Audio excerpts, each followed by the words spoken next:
Thanks to Danny for pointing out yet another way to make polka dot papers. And so I'm going to do a video so that everybody can see how to do it. I'm sure there's probably yet 2 or 3 more ways that you could do polka dot papers. And so if you know of another way, well, I'll try to do another video sharing how to do that. And so here's the pattern. We're going to make patterns doing it this way with the offset filter. And I'm going to close that out so we can start from scratch, and we're going to create a new blank file.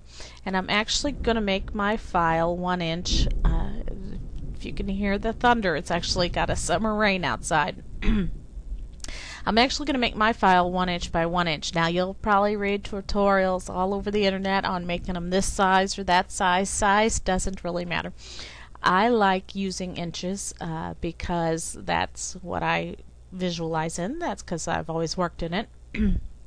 And in addition, that's what I've got my grid settings on, but you can use whatever settings you're comfortable in working with. I want to point out before we go any further that if I change this to pixels, you'll see 1 inch becomes 300 pixels. They're the same. That's important to note, and I'm going to show you how you can see that in one other area too. So I'm going to create this file. And I should have done a transparent background, so let's quickly get our eraser tool and get rid of that. And so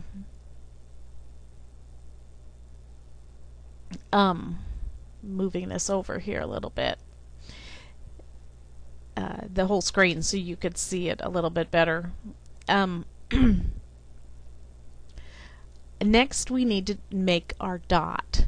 And in order to do that, I'm going to go ahead and turn on my grid. And you've all seen my grid settings before. They're set in inches in other videos. I'm going to grab the elliptical marquee tool and going to hold down my shift key to keep it proportionately circle. I'm going to draw a circle. Now that circle is not centered, but the grid is going to help me center it. I'm going to simply grab this selection, and you can move it around if you grab it right on the selection, and you'll notice that it kind of snaps into place when you get close to this grid, and it actually centers it for me. To grab it, you've got to get let me go back. You see this cursor and the way it looks with the little arrow in a box? That means that you can click down and grab your selection.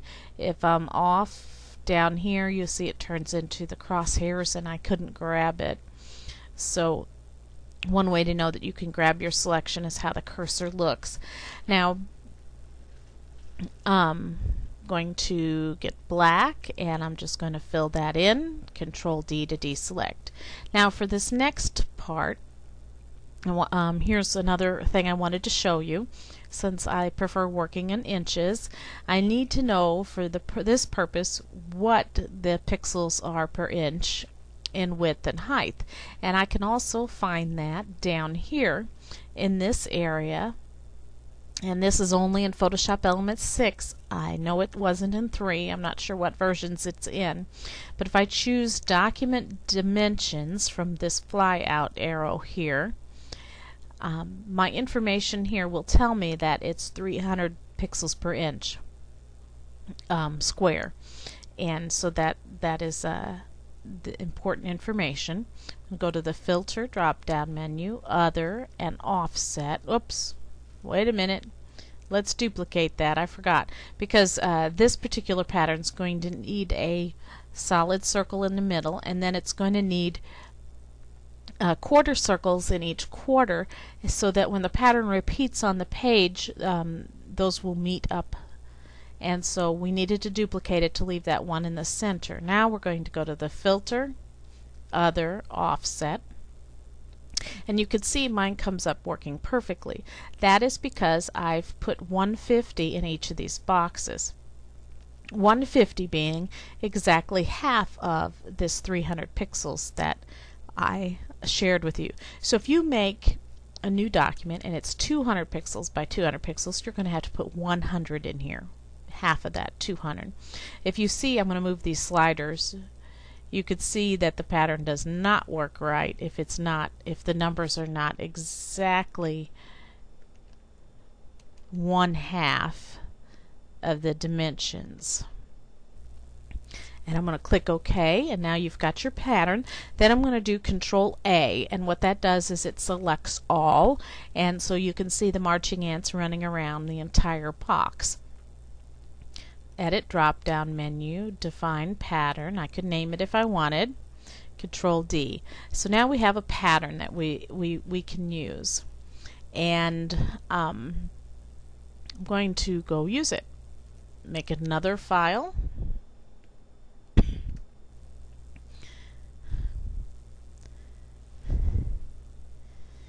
And let's turn off that grid. A new adjustment layer, pattern, and I can adjust this however I want to make those dots. And I basically then you can go on like you did with the other tutorial. You know, I want to remind you that you know, I only have a gift for teaching. I'm not very artistic, and so if you're wanting to go out there and become one of those great designers, I can't teach that to you. That's going to actually be some natural artistic talent where you can take all of these skills that I give you and apply them to make some really cool things. You know, for instance, I shared about using textures, maybe using brushes now to you know, fix up your dots, using the paint bucket maybe to recolor certain dots. Another thing that I can think of that you can do, let's make a new layer, and I'm going to apply a texture to it so we can pretend it's a piece of paper. But you know, if you have another paper with some great texture on it or some great colors, or maybe whatever, I'm trying to find something to say now that this is taking so long to apply. I can actually do a Control G and group that paper with those dots. That's something else to think about. You can also think about applying layer styles to your dots. You can think about layer masks on dots, what you're going to do to the background paper as well as to the dots. What about maybe, I'm just throwing some ideas out, and I'm going to go in here and find some pastel gradient, fill my page with that, and then group that down, and now I have a whole nother look for my dots. So you have to take all these ideas that I give you and utilize them to make really artistic papers and kits, and I wish you well at that. And please share what you make right here in this thread so we all can learn together. And if you have another way of making gingham, or not gingham, but dot papers, please let us know, and I'll do another video, and maybe eventually we'll have a collection of all the different ways we can do this stuff.